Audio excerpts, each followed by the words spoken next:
মধ্যপ্রাচ্যের উত্তপ্ত সংঘাত আর সেই আগুনের কেন্দ্রবিন্দুতে বিশ্বের অন্যতম গুরুত্বপূর্ণ সমুদ্র পথ হরমুজ প্রণালী। সেখান দিয়ে প্রতিদিন প্রবাহিত হয় বিশ্বের প্রায় 1/5 তেল ও গ্যাস।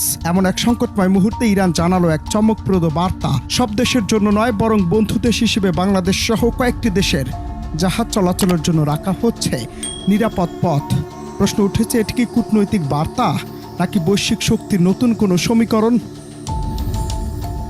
ইরানের পররাষ্ট্রমন্ত্রী আব্বাস আরাগচি জানিয়েছেন, পশ্চিমা গণমাধ্যমে যেভাবে হরমুজ প্রণালী বন্ধ বলে প্রচার করা হচ্ছে, বাস্তবে তা পুরোপুরি সত্য নয়। বরং যেসব দেশ ইরানের সঙ্গে সমন্বয় করেছে বা বন্ধু হিসেবে বিবেচিত, তাদের জন্য নিরাপদ করিডোর নিশ্চিত করেছে ইরানের সশস্ত্র বাহিনী। রয়টার্সের তথ্য বলছে, এই তালিকা রয়েছে চীন, রাশিয়া, পাকিস্তান, ইরাক, ভারত এবং বাংলাদেশও। ইতিমধ্যেই ভারতের একাধিক জাহাজ এই পথ ব্যবহার করেছে বলে দাবি করা হচ্ছে।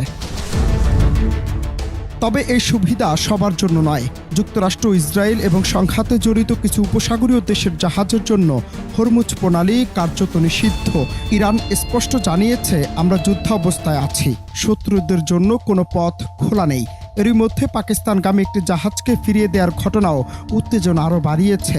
পাল্টাপাল্টি হামলা, ড্রোন ও ক্ষেপণাস্ত্র মোতায়েনের মধ্য দিয়ে এ প্রণালী এখন পরিণত হয়েছে এক অঘোষিত যুদ্ধক্ষেত্রে। এই উত্তেজনার সরাসরি প্রভাব পড়েছে বিশ্বজুড়ে জ্বালানি বাজারে। যুদ্ধ শুরুর পর হরমুজ প্রণালী দিয়ে জাহাজের চলাচল কমে গেছে প্রায় 95%। যেখানে প্রতিদিন করে 120টি জাহাজ চলাচল করত, সেখানে এখন সংখ্যাটা নেমে এসেছে ভয়াবহভাবে। বাড়ছে জ্বালানির দাম, তৈরি হচ্ছে সরবরাহ সংকটের আশঙ্কা। এখন বড় প্রশ্ন, এই নিরাপদ পথ কি বিশ্ব অর্থনীতিকে কিছুটা স্বস্তি দেবে, নাকি এটি নতুন করে বিভক্ত করবে বৈশ্বিক শক্তির মানচিত্র?